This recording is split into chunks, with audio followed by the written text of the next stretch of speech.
Salam budaya.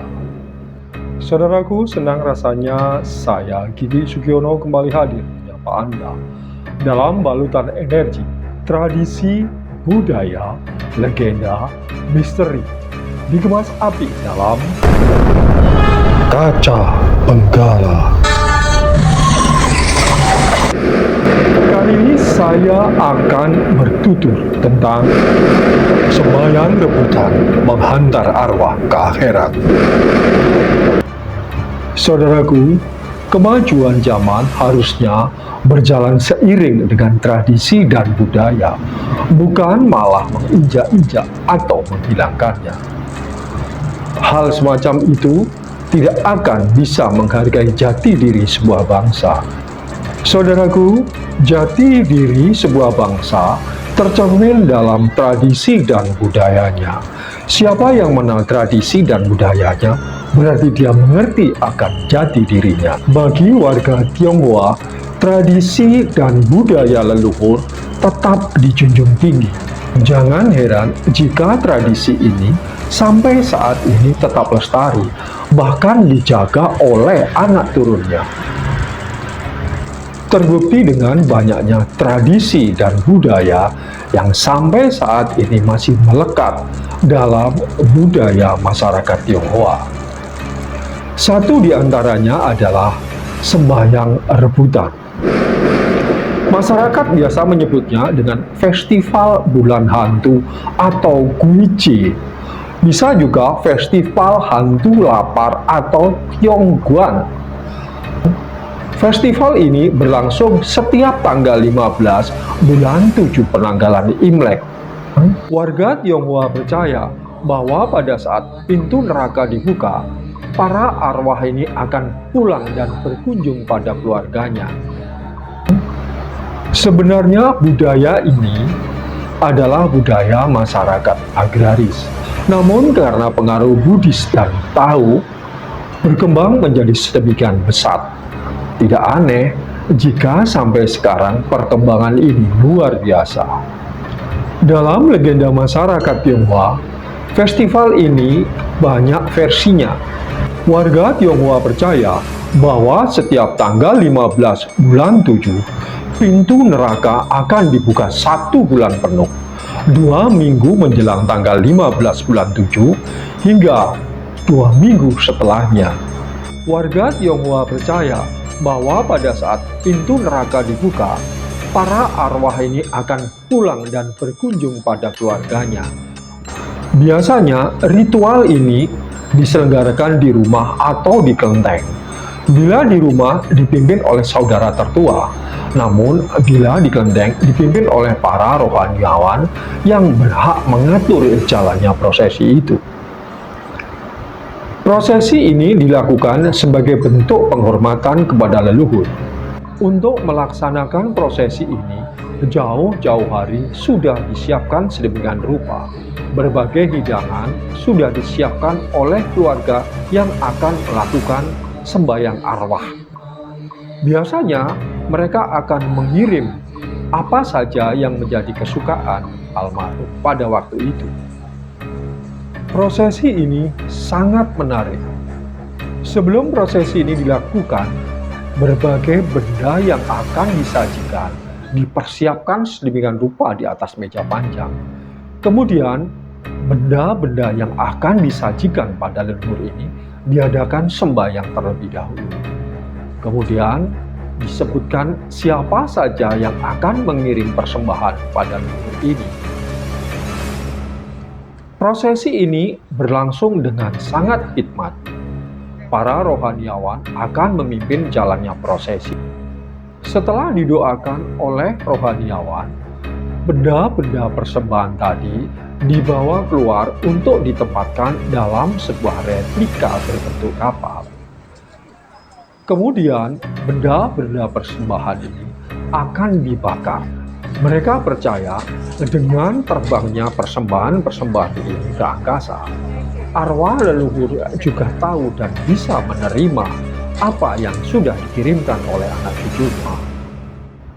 Saudaraku, bagi warga yang percaya dengan festival hantu atau sembahyang arwah ini, Mereka mempercayai bahwa pada di bulan-bulan ini, hantu-hantu penasaran ini akan berkunjung dan berkeliling di sebagai tempat. Karena itu, mereka tidak berani melakukan kegiatan-kegiatan yang bersifat pesta pora. Misalnya, pada saat itu akan menyelenggarakan pesta besar, hal ini tidak akan pernah terjadi. Karena mereka percaya pada saat prosesi ini berlangsung, hantu-hantu penasaran ini akan berkunjung ke tempat itu. Dan dikhawatirkan akan terjadi hal-hal yang tidak-tidak.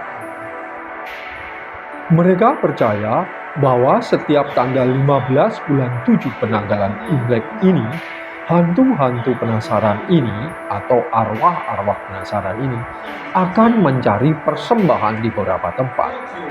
Karena itu, masyarakat Tionghoa tidak berani melakukan aktivitas yang berkenaan dengan bulan itu. Apapun itu bentuknya, pasti akan ditunda. Saudaraku, mengapa festival bulan hantu ini terjadi? Atau bagaimana asal mula festival bulan hantu ini terjadi? Sebenarnya festival ini merupakan budaya masyarakat agraris. Banyak versi yang menyebabkan sembahyang arwah ini berlangsung. Pada waktu zaman dinasti kerajaan, tanggal 15 bulan 7 ini, serempak akan dilakukan eksekusi massal bagi para terpidana mati. Karena berlangsung di seluruh negara, coba Anda bayangkan bagaimana rasa mencekam di wilayah itu. Bagi warga masyarakat yang warganya tidak terkena hukuman mati, karena takut terjadi hal-hal yang tidak-tidak, mereka juga ikut mengirim persembahan atau memasang persembahan di depan rumah atau di altar yang telah disediakan. Mereka berharap agar hantu-hantu penasaran ini tidak mampir atau datang ke tempatnya. Suasana ini benar-benar mencekam. Nah, bagaimana dengan keluarga yang dieksekusi? Yang ada hanya perasaan sedih. Bagaimana tidak? Nyawa akan dicabut dari akarnya secara paksa. Hal ini akan menyebabkan arwah-arwah itu menjadi penasaran. Jangan heran kalau pada waktu terjadi eksekusi di seluruh negeri menjadi sangat mencekam. Apalagi bagi keluarga yang ditinggalkan. Kesedihan sangat terasa. Mereka tidak mampu melaksanakan aktivitas apapun karena mereka yakin bahwa apabila tidak diberi persembahan, arwah ini akan terus bergentayangan. Sementara versi lain mengatakan bahwa festival bulan hantu ini terjadi karena pada saat itu sedang berlangsung musim paceklik atau musim pancaroba, di mana wabah penyakit itu menyerang seluruh pelosok negeri. Karena itu, masyarakat menjadi sangat waspada agar tidak terjadi hal-hal yang tidak diinginkan. Mereka memberi sesaji kepada arwah-arwah itu. Mengapa hal ini terjadi? Tapi di sisi lain kita mengambil hikmahnya. Karena pada saat itu kelenteng juga memberikan sedekah dari orang-orang yang dermawan kepada saudara-saudara kita yang mungkin nasibnya kurang beruntung. Dengan sedekah ini mereka bisa menikmati pada saat bulan arwah ini terjadi. Saudaraku, tradisi ini memang sangat menarik apabila dicermati.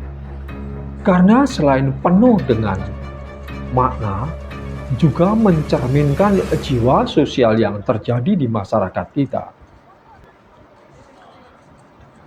Sembahyang arwah atau sembahyang rebutan bukanlah sembahyang biasa. Selain syarat dengan filosofi dan penuh makna, sembahyang ini juga merupakan bentuk pengabdian anak-anak muda kepada para leluhur yang telah menciptakan kita, yang telah menghadirkan kita ke bumi. Ini adalah bentuk tali kasih dari yang muda kepada yang tua. Tanpa itu kita tidak akan pernah hadir di dunia. Karena itu, Badan boleh berpisah, tapi roh tetap selalu bersinggungan di alam sana. Saudaraku, jangan pernah lupa apa yang sudah digoreskan oleh orang tuamu kepada dirimu. Saudaraku, apalah artinya kamu belajar setinggi langit, pergi ke negeri Cina, apabila kamu lupa dengan orang tuamu, kamu tidak akan memperoleh apa-apa, karena surgamu ada di orang tuamu. Jaga dirimu, jaga kepercayaan orang tuamu. Saudaraku, apa yang saya sampaikan ini semoga bukan hanya bermanfaat, tapi juga memberi wawasan bagi Anda semua. Akhirnya saya Gigi Sugiono mohon pamit. Terima kasih, ketemu lagi dalam kesempatan lain yang lebih bahagia. Wassalamualaikum warahmatullahi wabarakatuh. Salam budaya.